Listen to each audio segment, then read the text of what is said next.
পাকিস্তানের সঙ্গে যুদ্ধ করেছি স্বাধীনতার জন্য, আর স্বাধীনতা রক্ষার জন্য প্রয়োজনে ভারতের বিরুদ্ধেও যুদ্ধ করব। আত্মমর্যাদা বিসর্জন দিয়ে মাথা নত করে থাকব না। শেখ হাসিনাকে ভারত 15 বছর ধরে বাংলাদেশে নিযুক্ত করে রেখেছিল, তাই উৎখাতের পর তিনি সেখানেই চলে গেছেন। আর তাকে উৎখাত মানেই ভারতকে বিতাড়ন করা, এমন মন্তব্য করেছেন বাংলাদেশের প্রথম প্রধানমন্ত্রী বঙ্গতাজ তাজউদ্দিন আহমেদের সন্তান ও বাংলাদেশের সাবেক স্বরাষ্ট্র প্রতিমন্ত্রী তানজিম আহমেদ সোহেল তাজ।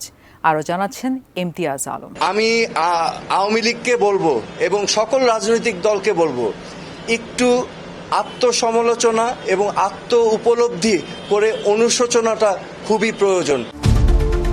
বাংলাদেশের শীর্ষস্থানীয় একটি জাতীয় দৈনিকে একান্ত সাক্ষাৎকার দিয়েছেন বাংলাদেশের সাবেক স্বরাষ্ট্র প্রতিমন্ত্রী তানজিম আহমেদ সোহেল তাজ। সমসাময়িক নানা বিষয়ে কথা বলার পাশাপাশি তিনি বলেছেন, জনবিচ্ছিন্ন আওয়ামী লীগ অনেকটা মাফিয়া কায়দায় রাষ্ট্র ও দল পরিচালনা করেছে। রাষ্ট্রীয় বাহিনীকে ব্যবহার করে দলের সশস্ত্র কর্মী দিয়ে 2000-এরও বেশি মানুষকে হত্যা করেছে। 600-র বেশি মানুষ অন্ধ, হাজার হাজার মানুষ পঙ্গু। দেশের ইতিহাসে এমন নির্মম, নিষ্ঠুর ও জঘন্যতম গণহত্যা কখনো হয়নি। শেখ হাসিনা স্বৈরশাসকের মাত্রাও পেরিয়ে গেছেন। তিনি নির্বিচারে শিশু হত্যা করেছেন। যুদ্ধেও এত শিশু নিহত হয় না। ক্ষমতা ধরে রাখার এরকম অপচেষ্টা আগে কেউ কখনোই করেনি। তাই আওয়ামী লীগের আজ এমন বেহাল দশা বলেও মনে করেন তিনি। শেকড় থেকে শিখরে। সম্প্রতি আওয়ামী লীগের ঝটিকা কর্মসূচিকে কোন দৃষ্টিতে দেখছেন, এই প্রশ্নের জবাবে তিনি বলেছেন, এটি আওয়ামী লীগকে ধ্বংস ও নিরীহ কর্মীদের বিপদে ফেলার আরেকটি নির্লজ্জ প্রচেষ্টা। কেননা এর মধ্য দিয়ে যারা এই দলটাকে ডুবিয়েছে তারাই আবার ক্ষমতায় ফিরে আসতে যাচ্ছে। কিন্তু এটি অসম্ভব। আওয়ামী লীগকে নিষিদ্ধ করার বিষয়ে তার মন্তব্য, কিছু অর্থবহ সংস্কারের পর 2 থেকে 3 বছরের মধ্যে নির্বাচন হওয়া উচিত। আওয়ামী লীগকে নিষিদ্ধ কিংবা বাদ দিয়ে নির্বাচন করাটা ঠিক হবে না।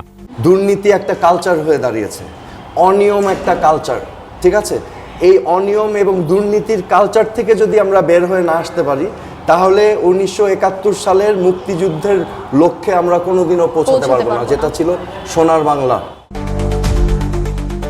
আওয়ামী লীগের সংকটকালে দলের দায়িত্ব নিতে বললে কি করবেন, এমন প্রশ্নের জবাবে তিনি বলেছেন, বর্তমান প্রেক্ষাপটে আওয়ামী লীগের নেতাকর্মীরা যখন আত্ম উপলব্ধি, আত্মসমালোচনা, অনুশোচনা ও জনগণের কাছে ক্ষমা চাইবে, অপরাধীদের বিচারের আওতায় এনে শাস্তি দেওয়া হবে, তখন আমি বিষয়টি বিবেচনায় নিতে পারি, তার আগে নয়।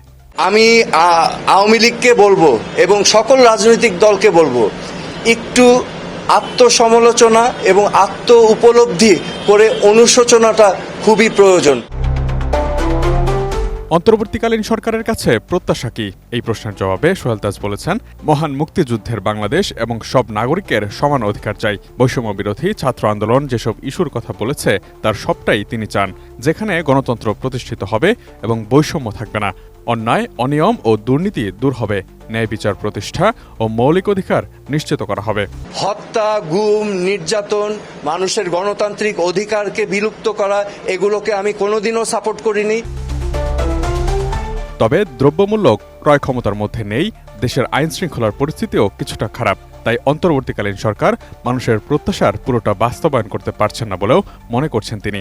অন্তর্বর্তীকালীন সরকারে যাওয়ার প্রস্তাব পেলে কি করবেন, এমন প্রশ্নের জবাবে বলেছেন, এই মুহূর্তে সরকারে যেতে চান না, স্বাস্থ্য সচেতনতা নিয়েই কাজ করছেন এবং এটি নিয়েই ব্যস্ত থাকতে চান তিনি।